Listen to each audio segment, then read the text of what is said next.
Ainda assim, eu diria que houve aqui uma ou duas notas que eu acho que valeria a pena explorarmos seguidamente. Uma tem a ver com os desafios que obviamente se colocam, estes estão implícitos, à participação das mulheres em lugares de chefia política, económica, etc.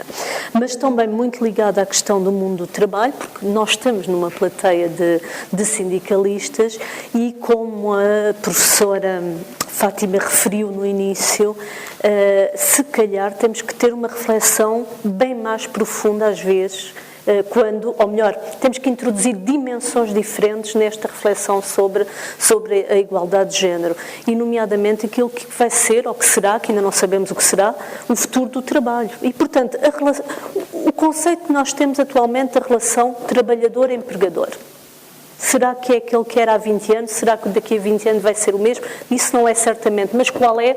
Temos que discutir e temos que ver a própria relação de poder do empregador em relação ao trabalhador. Quando há bocado referia, há um que está no México, há outro que está não sei onde, eu sei que era a propósito de outro assunto, era da diversidade, mas também entronca com esta questão. E outra nota é, no momento em que o poder, e eu concordo perfeitamente, o poder é a palavra-chave nesta questão, mas será que hoje os desafios do mundo do trabalho, do mundo económico, são favoráveis a que as mulheres, e nomeadamente as mulheres portuguesas, se aproximem do poder, que é o que estamos aqui a debater, quando temos presente que os centros de decisão e os poderes a nível do mundo, se calhar estão-se a afastar das tradicionais zonas de poder. Eu já não digo Portugal, eu até iria mais longe, mas não quero entrar aqui na discussão geoestratégica e geopolítica e geoeconómica, mas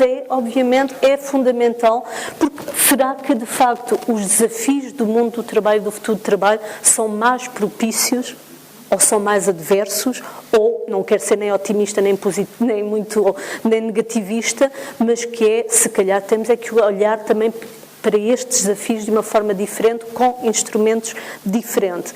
Porque há uma nota que, ao mesmo tempo, obviamente o trabalho é muito importante da Comissão Europeia, mas ainda temos, em muitas circunstâncias, um discurso que eu me preocupo, mas deixo aqui esta reflexão. Quando se fala na participação das mulheres em lugares de chefia, e se diz, com toda a justiça, que a igualdade é um bom negócio, eu pergunto se este bom negócio é avaliado apenas por critérios económicos, a produtividade, a competitividade, a criação de riqueza, mas como é que esse bom negócio acaba por ter reflexos naquilo que é a sociedade inclusiva e o mercado de trabalho inclusivo e a igualdade salarial entre homens e mulheres e a igualdade de acesso a oportunidades de emprego e oportunidades de carreira. Enfim, são reflexões, obviamente. Dou já a palavra à professora. Eu agora inverteria um pouquinho e por isso é que eu dei a palavra. Está a funcionar, ok. Eu tenho vindo a passar até um pouco em espelho daquilo que a colega esteve a dizer. Acho que é uma boa sugestão esta de facto, as empresas cotadas terem regras pelas quais se rejam, mas para já, neste momento, elas são as que se portam pior. Temos aqui um estudo da Dani Bradstreet, portanto, de 2015. Pois, exatamente, está perfeitamente, está. Portanto, temos que as obrigar, por um lado. Há depois uma ferramenta interna muito importante, e há estudos também que o demonstram, que é a presença de um maior número de mulheres em cargos de direção intermédia ou de topo, potencia, por relações de mentoring, o acesso de mais mulheres a esses mesmos cargos. Pese embora haja aqui também questões complexas ao nível da solidariedade de género, mas, a grosso modo, os estudos demonstram que, havendo maior proporção de mulheres em cargos diretivos, elas trazem outras mulheres, tragam uma mulher consigo. Relativamente ao pay gap, ele não está muito bem e, curiosamente, tem piorado com a crise. Pronto. desde 2002, e estes dados inclusivamente estão disponíveis na Fundação, e desde 1995, portanto está sempre este gap, e vocês dizem-me assim, é uma coisa que eu acho imensa piada, que é, isto com o passar dos anos e com o aumento do número de mulheres na base, isto vai melhorar. Melhora nada. Porquê? Porque os valores de topo do modelo dominante são exatamente os mesmos. Bom, eu ainda há pouco falei de vários segmentos de empresas e não falei de um em Portugal que é extremamente importante, na Europa também, que é a economia social. É ainda um ou outro segmento, e eu tive a felicidade de estudar um bocadinho esse setor de atividade. Curiosamente, é um setor de atividade bastante feminizado, muito feminizado, uma grande percentagem de mulheres a trabalhar. Portanto, quando eu falo de economia social, estamos a falar de IPSS, fundações, misericórdias, associações recreativas, o último censo assim, informal da Casas, qualquer coisa à volta das 65 mil entidades no país, mas em que a grande maioria, da esmagadora maioria, eu peço desculpa, não tenho aqui estes dados muito concretos, mas a esmagadora maioria, até porque também não há muitos concretos neste momento, o último censo foi feito em 2010, mas a esmagadora maioria dos quadros diretivos são homens.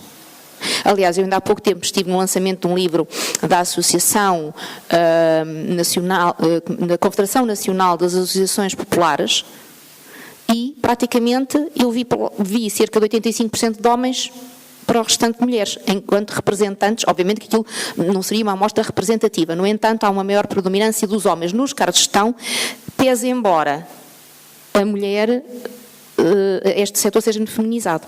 E uma das coisas muito curiosas, até na banca, que eu detetei no estudo que fiz, quanto mais feminizado é uma função, um grupo funcional ou um setor de atividade, menos prestígio ele tem. Ele deixa de ter prestígio. Veja-se o empregado bancário há 30 anos, onde a grande maioria eram homens, e o prestígio, a representação social hoje do empregado bancário. É um tipo que está ali, um tipo ou uma tipa, desculpem a expressão, que está ali a vender coisas, produtos. Não é esta a visão que eu tenho das pessoas, mas é a representação social face à entidade, à função, à profissão. Portanto, estas organizações da economia social têm problemas graves de injustiças, de assimetrias, de pay gap, tal e qual como as outras organizações. Novamente, eu acho que isto é uma questão de parceria e é uma questão que se prende com a voz coletiva feminina. Uma professora do Minho, Conceição Nogueira, ela tem uma tese onde defende que, e compara Portugal com países nórdicos. O que é que acontece no país nórdico? No país nórdico as mulheres juntam-se e dizem: nós temos este problema, e assumem que têm este problema. Pronto. Nós, em muitos países, e não é só em Portugal, em muitos países, a mulher funciona, para sobreviver, isola-se do seu grupo de pertença. Apresenta-se sozinha ao mercado de trabalho para ganhar espaço. Por isso é que eu às vezes, eu gosto muito desses casos de sucesso que apresenta e graças a Deus, ou graças ao nosso esforço, que são cada vez mais, mas eu tenho sempre um bocadinho de receio desses exemplos, porque é aquelas mulheres que têm poder, mas são, ok, e depois dizem-nos assim: então esta mulher tem poder, se esta mulher tem, todas vós podem ter, como se nós partíssemos de um patamar de igualdade de oportunidades. Aliás, eu acho que a maior falácia neste momento é ensinar aos nossos jovens que existe igualdade de oportunidades. E existe mais do que existia há uns anos atrás. Agora, dizer que existe igualdade de oportunidades na sociedade, para mim, acho que é um mau ensinamento que estamos a dar às pessoas, aos jovens. Pronto, este era no sentido de que deverá haver, mas não sei se ainda tem que ser melhorado. E outra questão era este título e aquilo que também a colega disse. Eu, quando olhei para esta imagem, eu recebi o convite, olhei para esta imagem, tive duas emoções, e ainda bem que falou nas emoções, que são muito importantes, contraditórias. Primeira, olhei para as pessoas, adorei, isto é diversidade. Um mais sénior, mais júniores, orientais, negros. Perfeito. Diga. Isto perfeito. Depois vejo liderança no feminino. E aqui tenho mixed feelings. Porque eu não acredito que exista uma liderança feminina. Ou seja, e muitas das leituras que eu fiz para o meu estudo e daquilo que eu obtive, a diferença comportamental exibida pelas mulheres no exercício da liderança deve-se, em grande medida, aos constrangimentos, às contingências que o contexto lhes coloca para o exercício da liderança. Elas têm que fazer, em contexto empresarial puro e duro, aquilo que os autores defendem, chamam de negociação de identidade. Ou seja, elas não podem deixar de ser femininas, porque senão, desculpem a expressão, era como, e qualquer um de nós aqui, eu lembro-me, tínhamos uma diretora fantástica, que era que tinha um perfil autoritário, e vocês estão a imaginar os nomes pelos quais a senhora era chamada. Pronto. Mas, ao mesmo tempo, tinha que ter algumas características do estereótipo masculino que, de acordo com diversos estudos, estava associado, por diversos autores internacionais até, ao perfil do bom gestor, da boa gestão.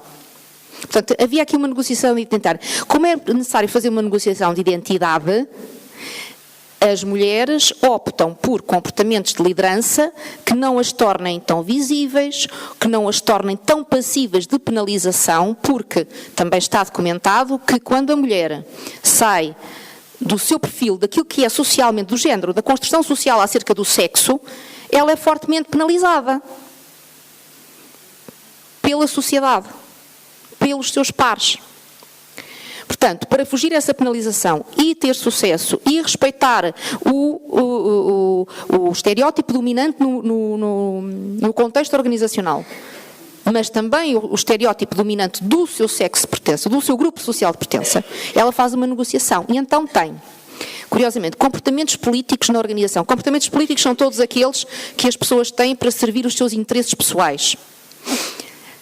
Muito mais indiretos, influência indireta, em termos de liderança, fazem apelo àquilo que são as características socialmente valorizadas do seu estereótipo. Quais são? Relacionamento interpessoal, comunicação, fazem apelo a isso para exercer a liderança sem serem penalizadas. Mas depois aqui é um paradoxo, é um double bind quase esquizofrénico, que é, e isto está estudado, duas experiências científicas, portanto com método experimental puro e duro, controle de variáveis, em que era um caso verídico, era um trabalhador roubava. E havia que tomar decisões. Portanto, este era um caso redigido que homens e mulheres tinham que valorizar a qualidade do líder. Então, numa situação, era uma decisão autocrática, portanto, despedimento liminar do trabalhador, por uma mulher.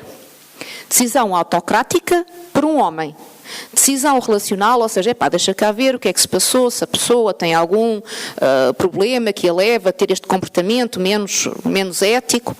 Decisão relacional por um homem. Decisão relacional por uma mulher. Em termos de avaliação da qualidade da liderança,